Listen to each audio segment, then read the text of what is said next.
never quite understood what people meant when they said they don't make games like that anymore till I played 2016's Doom. By the time I got about to playing video games, narrative structure and tonal depth were frequently a priority over raw gameplay. Now, don't get me wrong, I love popping into a game to escape from reality only to realize that it's presenting me with an even more bleak version of reality than the one that I so desperately sought refuge from. But sometimes I realize that there's more to life than hating yourself, and that's when I seek more unadulterated forms of escapism than what something like The Last of Us Part 2 might present. That's where Doom steps in. Following in the footsteps of the game that revolutionized the first person shooting genre, Doom serves as a reboot for a series whose impact on gaming and gaming culture just cannot be overstated. Those are some pretty hefty boots to fill. What can Doom deliver that'll, once again, turn the first person shooting genre on its head? Well, while the 2016 reboot does nothing revolutionary, it remains one of the best games that I've played in a really long time. Allow me to explain. What I expected when I fired up Doom for the first time was an overly violent, gritty gore fest that'd offer a decently fun time for the price of a sensory overload, and that was exactly what I found.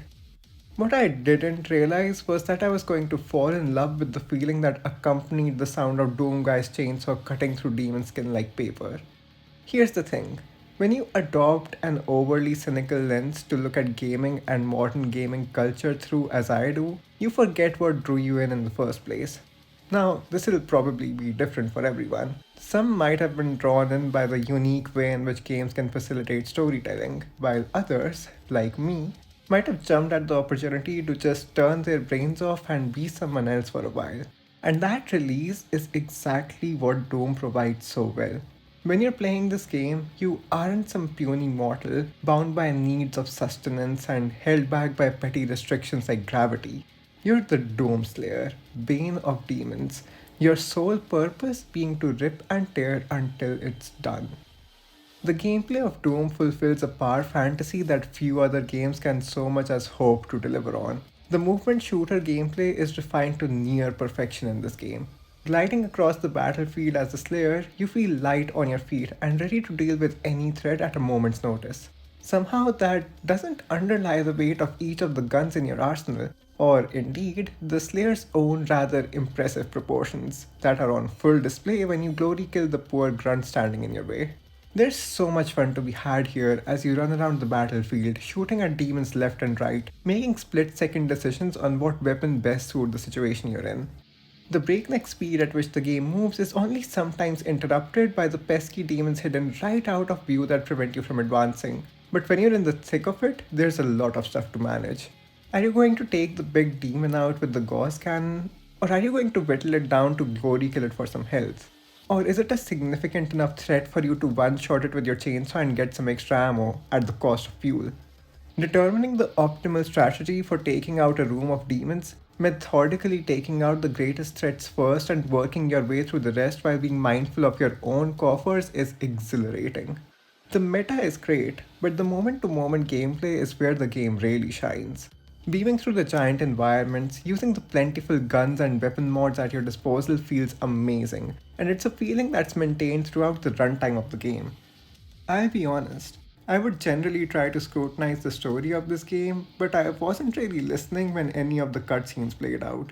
Thankfully, the devs seem to have realized that people like me exist, and so most of the storytelling is done through holograms and codex entries that you can simply run past.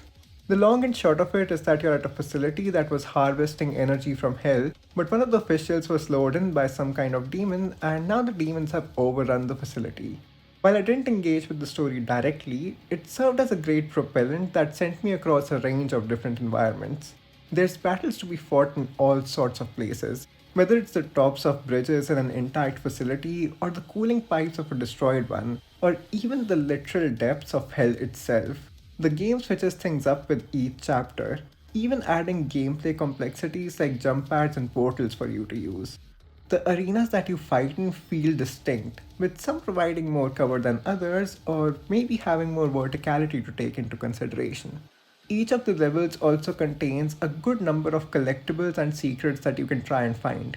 This generally requires some amount of observation mixed with some pretty basic platforming. but stumbling upon these collectibles always feels rewarding. Even more so when you consider that some of them allow you to upgrade your weapons, your armor, your health, or even things like how quickly you can swap your weapons. There are also short challenges called room trials with set up limitations and unique goals to achieve. Although I didn't find most of these to be very challenging, they were still a good break from the regular programming. Basically, there's a very wide range of upgrades to choose from, and the game does a good job of building up the pressure you face from demons as you get stronger. The enemy variety here is also quite admirable. There's a lot of different types of enemies, and the game doesn't rely on simple reskins to carry you through the campaign. With each different enemy, there's different strategies that you need to adopt to dispose of them. With the Mancubus, for example, it might be a good idea to try and focus assault gunfire on its belly, but taking out the Kako demons with a charge shot of the Gauss cannon in siege mode might be a better idea. If there's any enemy I didn't like, it would have to be the Pinkies, but that's only because I expected to be able to jump over their attacks with a well-timed double jump, but their hitboxes seem to make that impossible despite it seeming like I was in the clear. By the time that the well of new enemy types starts to dry up, the game starts throwing in some very well crafted boss fights at you. And that's not the only way that Doom keeps things fresh. There are a bunch of weapons for you to experiment with, and each of them can make a case for themselves with one small exception. While the shotgun might be good for handling things close range, the assault rifle can help you take out enemies across the room. And the weapons use cases aren't even limited to this. You can stir the pot even more by attaching different weapon mods. For example, my favorite weapon mod to use initially was the shotgun spar shot, which let me deal heavy damage to bigger enemies. But towards the end of the game, I started to favor the explosive shot because of its crowd control capabilities. Now, I did end up relying on the assault rifle and shotgun for a good chunk of the game, but that wouldn't have happened if I had a keyboard to bind the weapons to, so I can't fault the game for that. And even with the tedium involved in having to open the weapon wheel each time I wanted to swap between more than two weapons, I still found myself doing that a lot.